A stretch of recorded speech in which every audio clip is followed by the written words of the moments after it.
Hello, my people. I'm back again. I don't come again.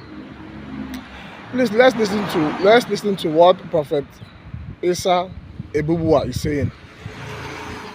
That is one of the most brilliant prophets in Jos Plateau. He's very, very, very, very, very strong prophet, and the prophet who know the right thing to do as a man of God. Let's listen to him and listen to what he says in Arise TV. And listen to all what he's saying. And all he's saying is saying the truth. He's making a lot of points here. Let's watch and listen to him. He's a brave prophet, a very brave prophet. I've seen him so many times comes out for protest for the solidarity of the people. Let's just watch and see. Nationwide protests is Prophet Isa El-Buba, convener Initiative for a Better and Brighter Nigeria and the General Overseer of El-Buba Outreach Ministries International. Good morning, sir, and welcome to the morning show. Thank you. It's a pleasure joining you this morning. Morning. And glad to see Dr. Rufai and yourself. I've met your husband in Kenya. Oh, great. Right. And Dr. Reuben, doing a great job. Thank you, sir. Thank you, sir. Well, Prophet, you led the protest, it was reported, in Jos, Plateau State. As a prophet, the expectation is that you preach messages of love, unity, even hope, which President Tinubu has joined, saying he's a hope champion. But you led a protest against the state. Can you explain why you have chosen that option? And then now you are here physically with us in Lagos. It looks like you abandoned the protest. The protest was supposed to be August 1 to 10. Were you persuaded by President Tinubu's address to abandon the protest and leave Jos and come to Lagos? Well, those two issues. Let me answer the last one before I get to the first one. Haven't abandoned the protest. I believe that you've seen that there was curfew that was declared on the plateau, and also I have some meetings with some of the leaders here in Lagos that we need to sit down and look at the whole situation, and also on how we are going to keep the fire burning until we get things right. And so I'm here specifically to be able to strengthen the hands of men and women that are also willing to fight and to sustain the fight until we recover. You brought the Plateau spirit to Lagos. Yes, because Plateau stood out. By the grace of God, we were able to lead the protest without one soul, without losing one soul, without a breakdown of law and order. And so it stood out in all the protests in the country. And everybody was calling on the Plateau model and template on how they need to follow what we did on the Plateau. So let me come back to the first one. The first one, I'm a prophet by calling.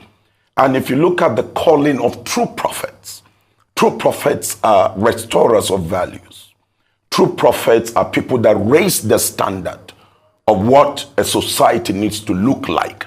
True prophets are men and women that restore certain truths to the society and to its leaders. True prophets are men and women that can look up to the eyes of anybody who is doing what is wrong and confront the person without bending down their eyes. True prophets are not materialistic, and they are not people you can buy their conscience. They are emotionally detached or separated from people that will manipulate them for anything. They actually stand for the purpose of God on earth, and they also present the needs of humanity to God. So they stand in between, and that means that they are there for the defense. For instance, the Bible says that Jesus Christ came into this world in order to redeem humanity from captivity. And if that is what Christ came for, to redeem us from captivity, for this purpose, the Son of God was made manifest. Prophet, sorry to interrupt. Yes, sir. It's the same Bible. Yes, which is sir. the main textbook. Yes, sir. Romans 13, verses 1 to 3 says that the people should submit to the governing authorities. Yes. Do you object to that section No, of you the have to Bible? understand the context of that scriptures. What is the meaning? Why did that scripture? The scriptures there did not say we should cover the iniquity of leaders. But the scriptures there is saying, look here, you sustain institution by invoking the power of God. Now, anything that contravenes the constitution or the institution of God's word, you are meant to go against it. That's why Paul, the same Paul who gave that admonition, said in the book of Timothy, what did he say? He said, all scriptures is given for instruction, for admonition, for correction, for rebuke, and for righteousness. All right, sir. Okay? So what we are called for is to correct, is to exhort, is to lift up the standard of system and society for the benefit of the people. That's why you're a shepherd. You're a shepherd not to see the people go the wrong way. You're a shepherd in order to guide the people on the right path. All right.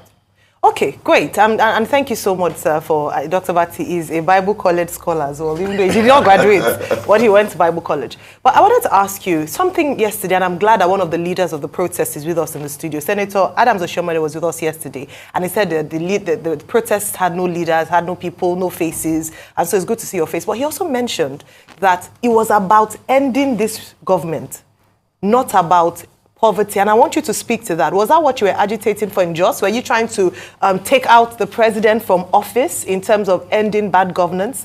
And then if that's not the case, I'd like you to also speak to your statement where you said that the president and the National Assembly should stop living lavishly and be sensitive to the people. What would that look like? Was it reflected in the president's speech? Let me bring you to this. I think this is one of the things that is really, really getting me hard and hot within me.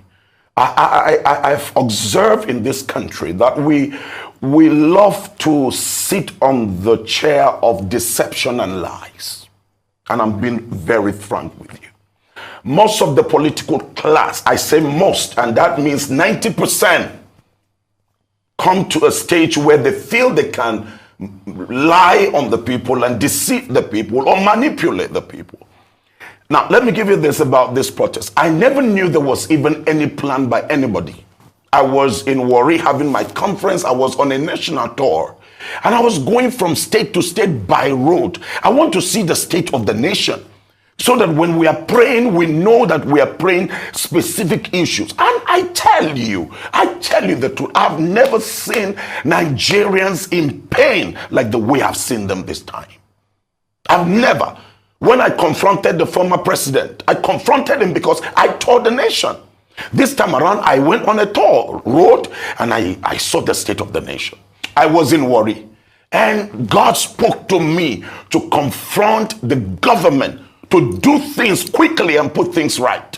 People are suffering, and there are things that just ordinary let me use the word, ordinary mind should be able to tell you. I'm not well educated, but at least there are simple things that an ordinary person should know. Short-term, mid-term, and long-term goal. What do we do with the pain that we've thrown the people into? This president threw Nigerians into uncommon pain. People are eating grass. People are eating leaves. So would you say that it was not about ending the government, but writing? It will amaze you. Yeah, because it will amaze you to know this, that not one person has given 1 penny. Not one person has spoken to me. All my chapters across the country, when I called for the protest, I said, if the president do not act on alleviating the pain of Nigerians, we will get on the street. That was when, after that broadcast, a group of young people from Kano, Sokoto, Kaduna, Borno, and all of that, on the Twitter space, over 110,000. I got in there and I heard what the young men were discussing. And that was when I knew that, yes, the North is ready to bring about a change that has never been. Over hunger and the level of poverty and suffering in the land and insecurity. Okay. Right. So you've said all of this, but let me put forward some positions and I'm sure you can react to it, like the government will have put forward. The government is now talking about the fact that foreign forces are trying to take over the nation, which is the Russian flags being peddled around. They are also talking about the fact that they have done a lot, like President Tinubu said. He has given this, he has given that, he has given 570 billion to the states and all of that. I'm sure if a government spokesperson, when you said people were eating grass, if a government spokesperson were here, it would be like, oh, vegetables is a form of grass. Probably that would be their reaction. I'm just hazarding a guess. The government is now saying, where is my iniquity? And that's the last question I was asked. So where is the iniquity of President Tinubu? Can you show it to us? Number one, I want to say that there's no any international. From what all I know, there's no. But they've arrested some Polish people. We are see, look at the Russian flags. Look at the Russian. I'm going to come on the Russian. I'm going to come on the Russian. They've arrested the tailor and all of that, and they're saying people are trying to take over the country. No, there is none. I just gave you the background of mobilizing the nation for this process. That you know of. There is none. There is none that I know of. That's number one. Number two, the entire. Let me tell you, one of the days on TikTok, they were having a meeting. There were over 1 million people in that space discussing the state of the nation, and they were all young people, no foreign. I tell you this, the entire protest you see, nobody has given a dime. In one of the days, I was just leading the protest. They're a freeze account of some people. They said foreign influence money. We don't know about that. It's so surprising to me to hear that people were donating with money and sending from abroad and all of that into Nigeria. In one of the protests, a young man came up the stage and took 5,000 and said, he's donating to buy water. Another lady went and brought some bags of water. People were just bringing things. Another person, 1,000. I and my family, we were buying the drinks and the water. People were standing from 7 a.m. until 2 when I would dismiss them to go back home. I mean, nobody was crying of getting food because they said they are already... How many people did you mobilize in Jos? Oh, they were in their tens of thousands. Did you guys count them? Do you have a register of the people that came out? And we didn't have the distance, but if you take something that spanned almost half a kilometer, that tells you the crowd. And you mobilized all of them? Yes, we mobilized all of them. And the church mobilized all of them? The church and the people. I mean, it's both Muslims and Christians. It will amaze you. The number of the Muslims, the wall of religious divide that politicians have been using all these years has collapsed in northern Nigeria. The plateau you see, while the Muslims were having prayers, I would ask the Muslim brothers, okay, it's time for your prayer. And then the Christians will surround them and the Muslims will offer their prayer. So who are these people carrying these flags? If you say they are not your people. These people you see carrying these flags, let me tell you about the North. That's my place. Okay. One thing about the Northerners is that the Northerners, let me use the word, they are driven by an ideology. When something comes into them and they see it's working, they will tend to pick it up and run with it. Most of these things came from this recent Niger. They are seeing Niger as working because Nigerians are now going into Niger to seek for refuge. So they are seeing Niger, they are seeing Burkina Faso working. So they are now demanding, I'll tell you the truth, they are now demanding that if the military rule can provide Niger with... a fence according to the constitution. The military, we can't afford to have anarchy. Yeah, but that is the level of the understanding of the people. Prophet, 2 questions. The first is, tell us about the role of Solomon Dalong, because we were told that he was your partner in leading the protests in Plateau State. And then, secondly, the other question I wanted to ask you, respond specifically to President Tinubu's address. Are you satisfied with the address, or do you believe, like some other people who who were involved, civil society groups who were involved, that the president was delivering beautiful nonsense, to quote Omoyele Sowore. Let me, Mr. Chief Solomon Dalong is an amazing soul, I tell you. He's an amazing, amazing soul. I mean, he got to know about the broadcast and that I made in Warri. And when he got into these spaces, he discovered that the young people were discussing about that broadcast. And so that got him passionate about, okay, if this is it, he's going to be part of it. And I tell you, he has done a lot in shifting the minds of the Northerners, majority of the Northern youth, from the violent part of protest to a peaceful part of protest. He's a great soul. Number two, he came out to apologize to the Nigerian people that I was part of a government. We promise you that this is what we're going to do. But I feel so bad that we did not deliver. And I'm sorry. And he apologized before the entire crowd. That is what leadership is all about. And I tell you, if we can have few. That's not Tinubu, that's Buhari. Yes, that's Buhari, but he was part of a government. He was part of APC. This was what they promised, but this is what they brought on the people. So one thing with leadership is to own up your irresponsibility or your failure. Let me come to the presidential address. I mean, that was, to me, that was out of point. I was expecting, Mr. President, there is no protest that has given such a long notice like this protest. And I was expecting the president to come out, let me give you this, on 4 things. Quickly. Number one, my government, I have heard your cry. My government immediately will work on the subsidy, the reinstatement of the subsidy for the next 6 months. While we fix the CNG kits and what have you, the convertible centers across the nation. That's number 1 point. I'm giving directives that in the next 7 days, you can take me on ABC. All right? On agriculture, I am instructing the Minister of Agriculture immediately to deploy all the instruments that are required. Number one, there are crops that you can grow them in 1 month. There are crops you can grow them in 60 days. There are crops you can grow them in 90 days. Cassava of 90 days, rice of 90 days, corn of 90 days, apart from the vegetables. Apart from the land where we are having issues with security, there are still land where people can cultivate not GMO product, but our real agricultural plants or products. And so in the next 3 months, Nigerians, you can take me up. We're going to have this number of food supply. I am instructing the military and the armed forces to give a cover to farmers, to protect them in the farms. That is what we were expecting.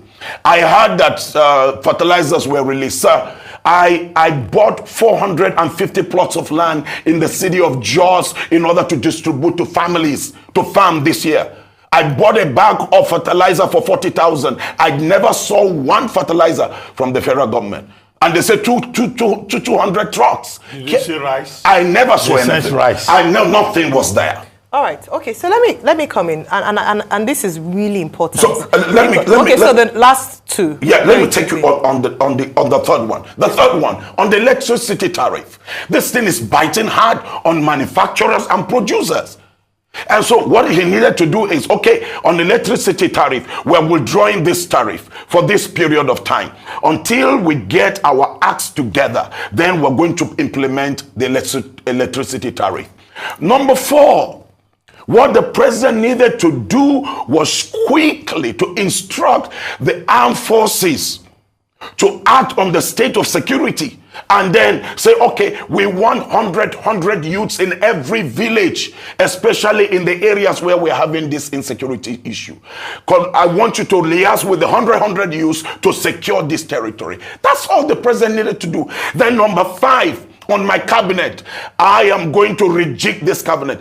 85% of the members of the cabinet are non-functional. They are just wasting the resources. And the president needed to cut down on the cost of governance. For me, as the president of Nigeria, I'm cutting down on the total allowance. 50% of my allowance. It's not a poor man. All right. Okay. Thank you so much. I mean, thank you for, outlining your demands and stating clearly some of the quick wins that the protest is hoping that the president would respond to.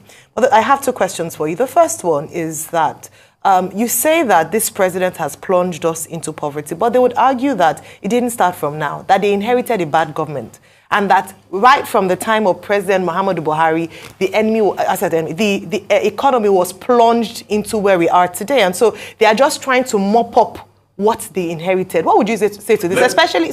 Especially because you didn't protest during President Buhari's time. So why didn't you protest then when things were hard for Nigerians? And then in the first 1 year of the administration, you're protesting. That's one. The second aspect of the question is, are you getting support from the Christian community? You're a lone voice, at least at the moment, in terms of, but some people have said that, oh, if more Christians and pastors spoke out like this, then maybe we might see the change because they have the ears in some parts of the government. They can speak to power directly. What do you have to say about those things? Let me answer the second one. That's the office of the prophet. Sometimes the prophet do not go with the multitude. Sometimes you know that you're passionate about the state of the people and you go all out. Whether you have the support or you don't have the support, you don't wait for it. You declare the stand. Now, let me come back on the issue of the president is just 1 year. So you're getting support. So you're working on your own. Oh, I'm getting support. Okay. I'm getting massive. You can see the Christian. Are we looking forward to hearing more voices rise up? I trust God for that. Okay. No, all right. this support is it in No. in dollar terms? Nothing. Because Nothing. we have some accounts. Nothing. I've been receiving not one prayers. naira. They can check my account. My accounts are there. It's all run by my family. The accounts are there. Not one dime has come from anybody. Are you mobilizing more Christian voices to come? I'm mobilizing more Christian voices and Muslim voices. Because right now I have a lot of sheikhs who have moved away from what they used to know and what they used to teach. Now they are ready to begin to teach the right thing. The affliction you see, the massive, response from the Al-Majiri is because of the wrong teachings some of the Islamic scholars gave. And so now we are approaching that. Fair point. Okay. So okay. The first question.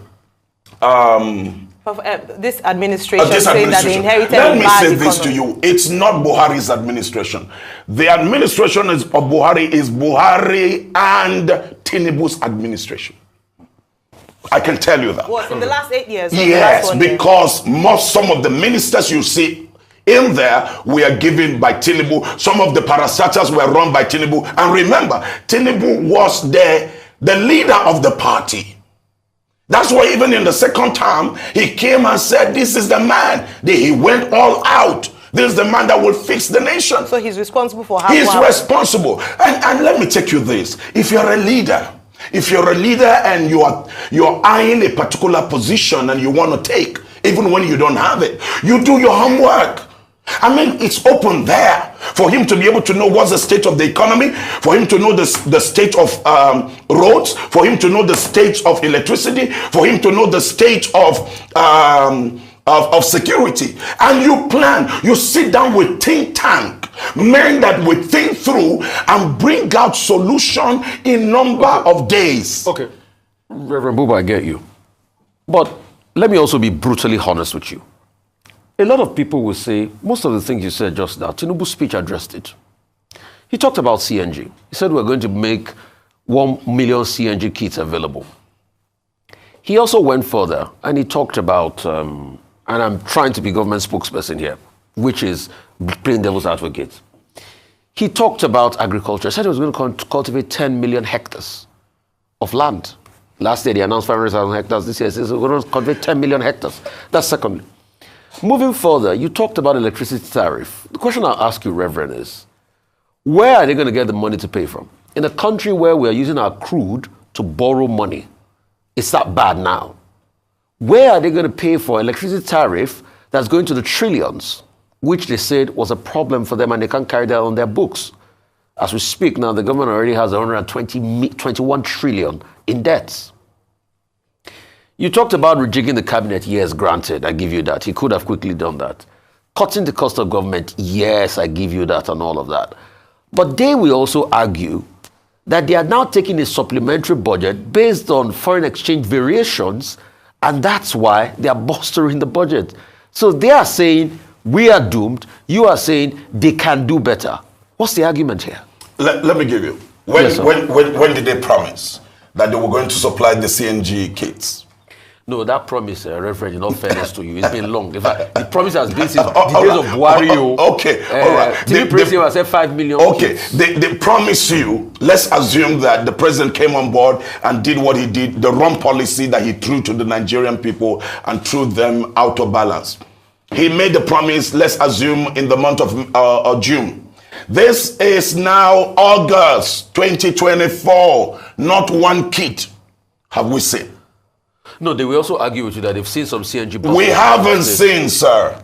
I mean, I advise this government. There's a presidential initiative on CNG. No, sir. Some buses have been deployed. In fact, where? They went to check some CNG buses that they were building in a plant in Lagos. Where? And some other parts. Okay. We've heard of CNG use. But we haven't seen anything enough. We haven't seen anything. I haven't seen anything. You're sure about that? Okay. All right. Now, those convertible kits are not something that are like aircraft engine that you will have to go and place an order. And recently they made a donation in Sokoto to some public transport owners. Yes, what donation? I think about 100 or more than 100 CNG kits for their buses. Well, we haven't. I have told you this. I have gone. I traveled to the entire northern states. I went state by state. I haven't seen one. Okay.